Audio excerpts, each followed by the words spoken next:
PMC channel చూస్తున్నటువంటి ప్రేక్షక అభిమానులకి నా యొక్క నమస్సుమాంజలు. నేను డాక్టర్ డి బాలకిషన్, ఆయుర్వేద వైద్యరత్న.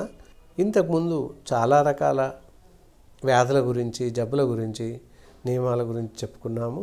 ఎంత తెలుసుకున్నప్పటికీ ఇంకా తెలుసుకోవాల్సిన విషయాలు ఎన్నో ఉన్నాయి. సమాజంలో తెలుసుకోవాల్సిన విషయాలు ఎన్నో ఉన్నాయి. సమాజంలో జరుగుతున్నటువంటి విశేషాలు, వింతలు మనకు అవసరం ఉన్నాయి మాటకే మనం అవలంబించాలి. ప్రతి విషయాన్ని మనం అవలంబించడం, పాటించడం అనేది కరెక్ట్గా కాదు. కాబట్టి మనకి ఏది అవసరం, ఏది తప్పు, ఏది ఒప్పు అనే విషయాలని కరెక్ట్గా పరిగణలోకి తీసుకొని మనకు అవసరం ఉన్న మంచిని మట్టుకే సమాజం నుంచి గ్రహించాలి. వాతావరణ మార్పులు కానీ, లేదా చెప్తున్నటువంటి మాటలు కానీ, మన పక్కవాడి నడవడిక కానీ, చెప్పే మాటలు కానీ, సలహాలు కానీ, సూచనలు కానీ ప్రతిదీ మనం అవలంబించాల్సిన అవసరమూ లేదు. తప్పనిసరిగా మనకు అవసరం ఉంటే మంచి విషయాలను మాత్రం గుర్తెరిగి వాటిని పాటించడం వల్ల ఎంతో మంచి మనకు జరుగుతుంది. కాబట్టి ఏవైతే పెద్దవాళ్ళు చెప్తున్నటువంటి మాటలు ఏవైతే ఉంటాయో చాలా మట్టుకు మన జీవన శైలి, మన జీవన విధానం బాగుండడానికి, మన ఆరోగ్యం బాగుండడానికి సరిపడేటటువంటి విషయాలని చెప్తారు. కనుక వాళ్ళు చెప్పేటటువంటి ఆలోచనలు, సూచనలు పాటించడం ఎంతైనా మంచిది. కాబట్టి ప్రేక్షకులందరూ ఈ విషయాలను పాటిస్తూ, ఈ విషయాలను పరిగణలోకి తీసుకొని పాటిస్తూ ఉంటే ఎంతైనా మంచిది. ఇంకా ఈరోజు విషయంలోకి వస్తే, ఈ రోజుల్లో ప్రతి వారికి బీపీ ఉండడం, థైరాయిడ్ ఉండడం ఇలాంటివి జరుగుతున్నాయి. ఎందువల్ల జరుగుతున్నాయి? వయసుతో నిమిత్తం లేకుండా బీపీ పెరిగిపోతుంది, హైపర్ టెన్షన్ పెరుగుతున్నాయి. దానివల్ల ఓన్లీ బీపీయే కదా అనుకోవడానికి లేదు. బీపీ పెరగడం వల్ల హార్ట్ అటాక్స్ వచ్చే అవకాశం ఉంది. మరి బీపీకి మనం ఏం చేయాలి? ఎంతమందికి బీపీ వస్తుంది? ఎందువల్ల వస్తుంది? దానికి తీసుకోవాల్సిన జాగ్రత్తలు ఏంటి? మనం ఎలాంటి జీవన శైలిని పాటించినట్లయితే హై బీపీ బారిన పడకుండా ఉంటాం అనే విషయాలను కూలంకుషంగా ఈరోజు చర్చించుకుందాం. బీపీ అనేది సర్వసాధారణమైపోయింది. ఇంతకుముందు రోజుల్లో కొన్ని సంవత్సరాల క్రితం 40 ఏళ్ళు దాటితే కానీ బీపీ రాదు అనేటటువంటి నిర్దిష్టమైన ప్రణాళిక, నిర్దిష్టమైన ఒక రకమైనటువంటి ఒపీనియన్ ఉండేది. కానీ ఇప్పుడు ఈ రోజుల్లో చాలా వరకు మార్పులు జరిగిపోయాయి. ఎందువల్ల అంటే వాతావరణ మార్పులు అయితేనేమి, మనం తీసుకుంటున్నటువంటి జీవన శైలి విధానం, మనం జీవిస్తున్న విధానం ముఖ్యంగా పరిగణలోకి తీసుకోవాలి. మన జీవన విధానం అసలే సరిగ్గా లేదు, అసంబద్ధంగా ఉంది. దానివల్ల కూడా హైపర్ టెన్షన్స్ పెరగడం, బీపీ పెరగడం మొదలైనటువంటి వ్యాధులు రావడం జరుగుతుంది. మనం తీసుకునే ఆహారం కూడా అసంబద్ధంగా ఉంటుంది. కావున జాగ్రత్తగా మనం ఆలోచించి మన జీవన శైలిని, నడవడిని జాగ్రత్తగా ఉంచుకోవడం ఎంతైనా మంచిది. ఎందువల్ల వస్తున్నాయి? ఫస్ట్ మనం తీసుకోవాల్సిన జాగ్రత్తలు ఏంటి? రావడానికి గల కారణాలు ఏంటి? బీపీ పెరగడానికి కారణాలు ఏంటి అంటే ఇప్పుడు తెలుసుకుందాం. రోజు ఒత్తిడిగా పనిచేయడం, పని లేకున్నా పని ఒత్తిడి వల్ల వస్తాయి.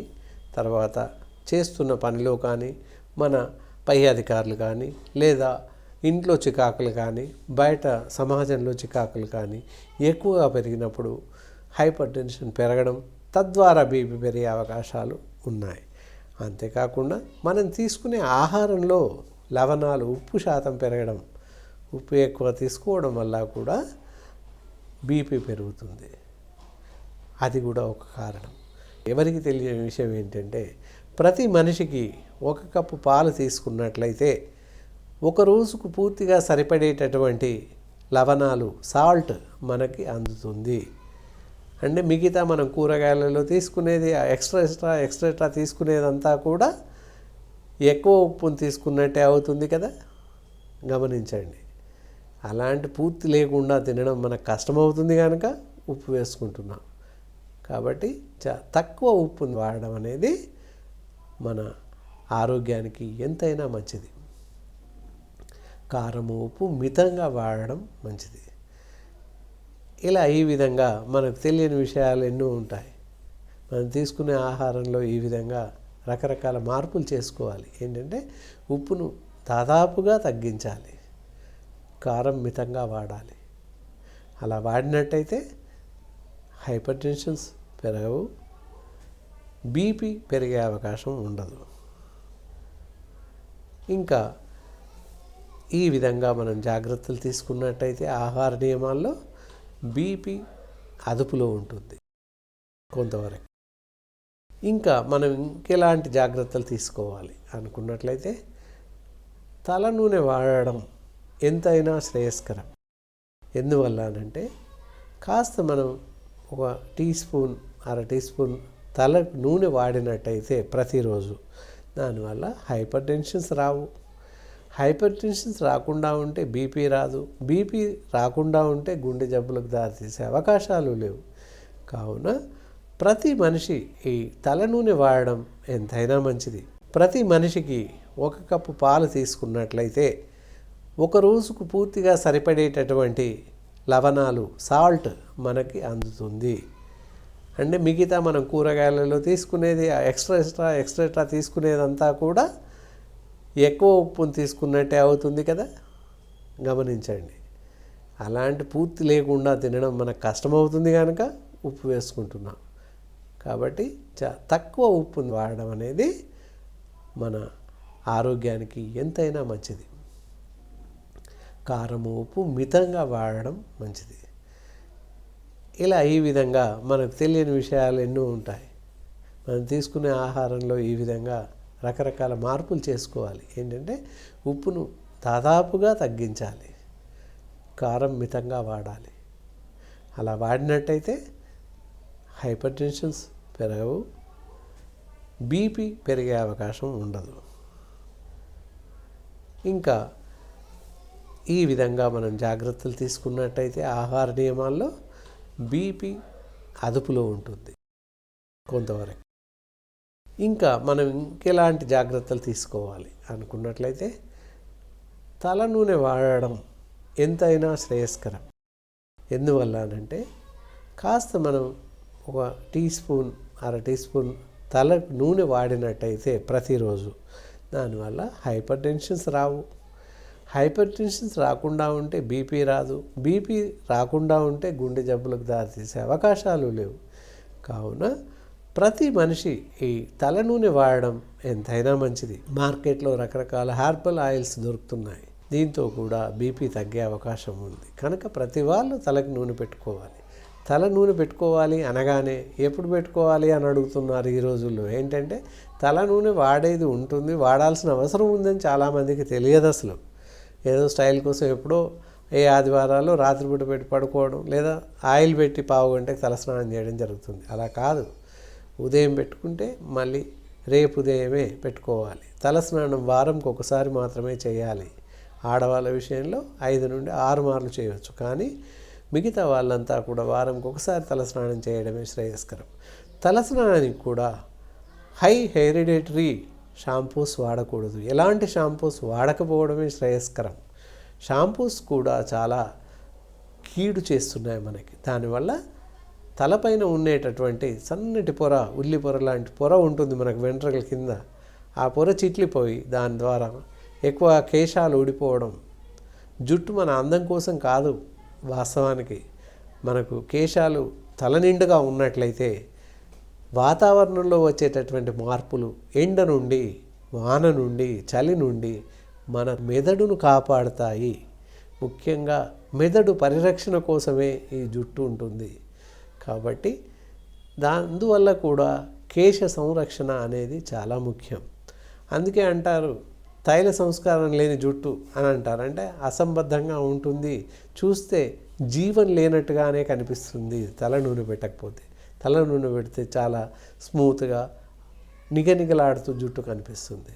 అందానికి పనిచేస్తుంది, ప్లస్ మన ఆరోగ్యాన్ని కాపాడుతుంది. కాబట్టి తల నూనె తప్పకుండా అందరూ వాడడం ఎంతైనా శ్రేయస్కరం.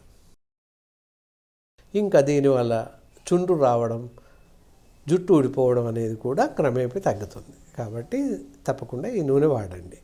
ఇంకా మనం ఇంకేం మార్పులు చేయాలి? బీపీ గోళీలు అందరూ వాడుతున్నారు. చికిత్స విషయానికి వచ్చినట్లయితే చాలా రకాల మందులు మార్కెట్లో ఉన్నాయి. డాక్టర్ దగ్గరికి వెళ్ళగానే ఏవో ఒకటి బీపీ మాత్రలు రాస్తున్నారు, వాడుతున్నాం.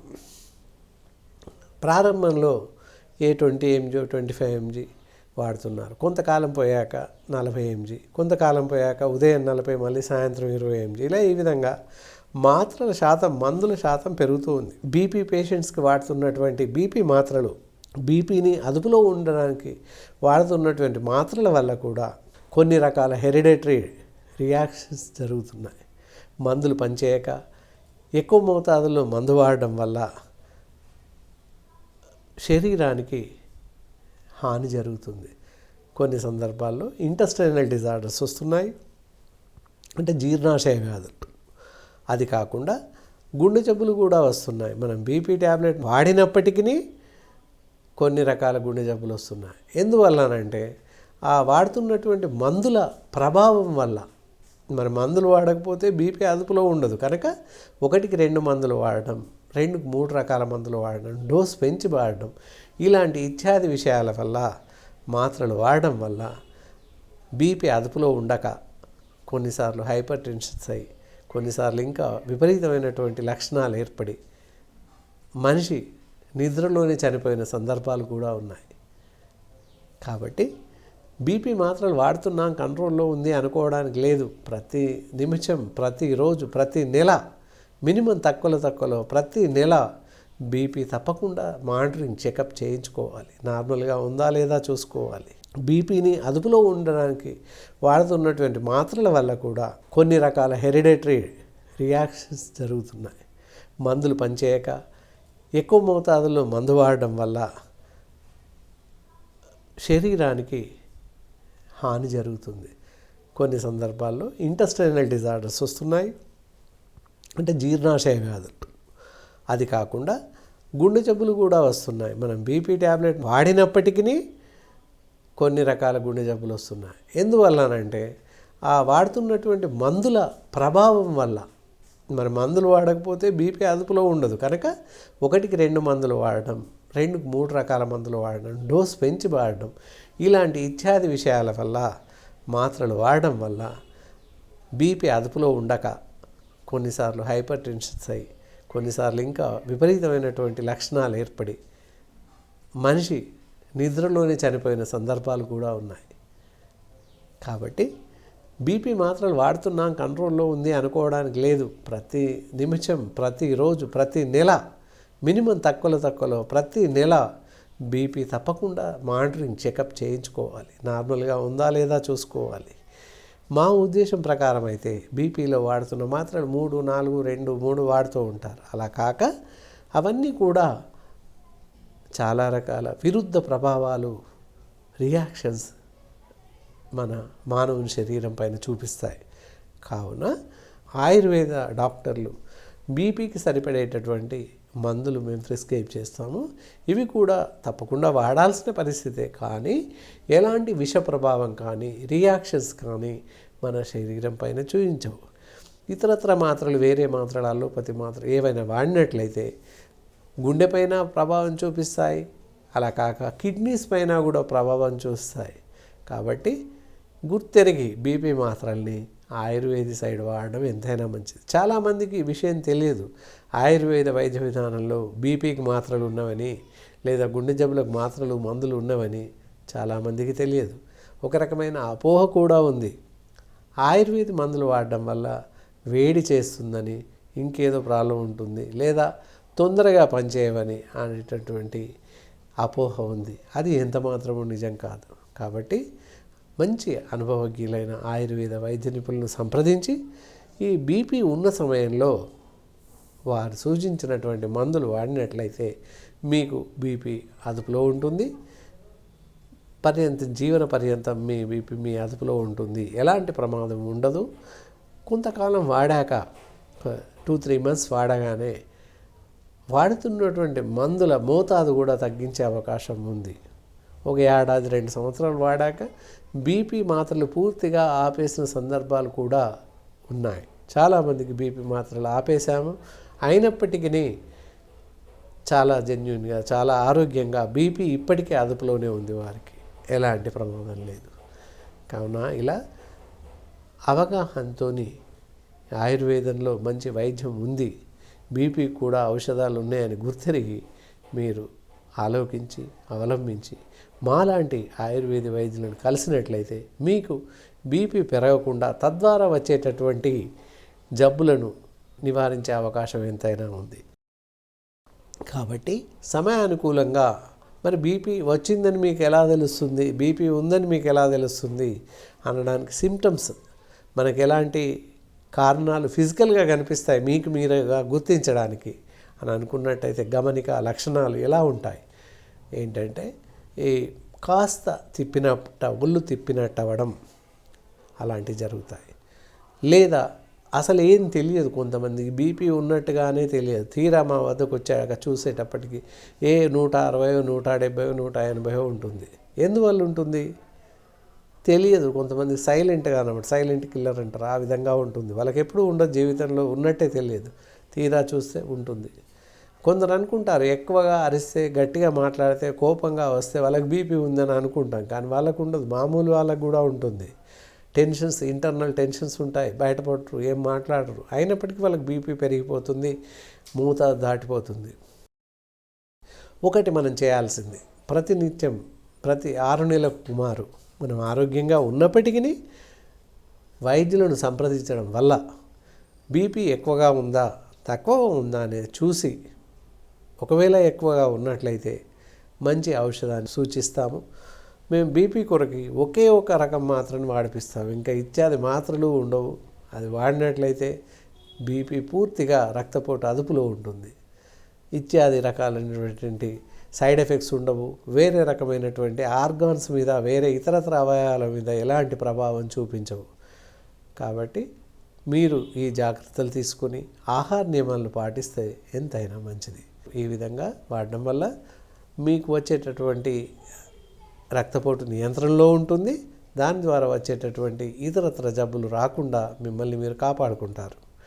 ఇంతేకాక ఇంకా ఏం చేయాలి? మామూలుగా ఉదయం లేవగానే కాసేపు నడక అనేది తప్పకుండా ప్రతి మానవునికి అవసరం. ఈ విషయంలో కూడా రోజు ప్రతి వాళ్ళు ఒక 15 నుంచి 20 నిమిషాలు, 25 నిమిషాలు మామూలుగా నడిచినట్లయితే మీ ఆరోగ్యం బాగుంటుంది. రక్తపోటు పెరిగే అవకాశం కూడా ఉండదు. సమయానికి నిద్రపోవడం, సమయానికి ఆహారం తీసుకోవడం కూడా ఎంతైనా మంచిది. ఆలస్యంగా నిద్రపోవడం, ఆలస్యంగా భోజనం చేయడం, ఆలస్యంగా నిద్రలేవడం, ఈ రోజుల్లో అందరూ సాఫ్ట్వేర్ వర్క్ చేస్తూ అర్ధరాత్రి 12 దాకా పనిచేయడం, ప్రొద్దున్నే 11 గంటలకు లేవడం జరుగుతుంది. ఇలాంటివన్నీ కూడా హైపర్ టెన్షన్స్ రావడానికి, ఊబకాయం పెరగడానికి అవకాశాలు ఉన్నాయి. ఊబకాయం పెరిగినట్లయితే కూడా బీపీ పెరిగే అవకాశం ఉంది. కావున ఇత్యాది విషయాలన్నీ పరిగణలోకి తీసుకొని సమయానుకూలంగా నిద్రపోవడం అన్నట్లయితే దాదాపుగా 9-10 గంటలలోపు నిద్రించడం ఎంతైనా మంచిది. ఉదయం చివరికి 6 గంటలు, 6:30, 7 గంటలకల్లా నిద్ర లేవాలి తప్పకుండా. అలా లేస్తే మిగతా పనులన్నీ సక్రమంగా చేసుకోవచ్చు, యాక్టివ్గా ఉంటాము, సోమరితనం ఉండదు. అందువల్ల ఈ నిద్ర, ఆహారం అనేది చాలా ముఖ్యం. ఈ విధంగా చూస్తూ రక్తపోటు అదుపులో ఉంచుకుంటారని మీకు విశదీకరిస్తున్నాను. ఇలా ఇత్యాది పైన చెప్పినటువంటి సూచనలు పాటిస్తూ మిమ్మల్ని మీరు కాపాడుకుంటారని ఆశిస్తున్నాను. ఇంకో ముఖ్య గమనిక, అందరూ ఏమనుకుంటారు, మేము ఇప్పుడు చెప్తున్నాం, ప్రతి సాధారణమైన మనిషి, సాధారణ మానవుడు తప్పకుండా వాకింగ్ చేసే పరిస్థితి లేనప్పుడు, నడక పరిస్థితి లేనప్పుడు యోగా చేస్తే మంచిది. ఒక 15-20 నిమిషాలు రోజు ఉదయం యోగా చేయడం మంచిది. గుండె జబ్బులు రావడం కానీ, స్థూలకాయం పెరగడం కానీ, అజీర్ణం రావడం కానీ, ఇలాంటి ఇత్యాది జబ్బులు ఏ జబ్బు రాకుండా కాపాడుకునే అవకాశం యోగా ద్వారా ఉంది. కావున జనులంతా పైన చెప్పిన ఆరోగ్య సూచనలను, సలహాలను నేర్చుకుంటారని ఆలోచిస్తూ ఈ అంశం ఇంతటితో ముగిస్తున్నాను.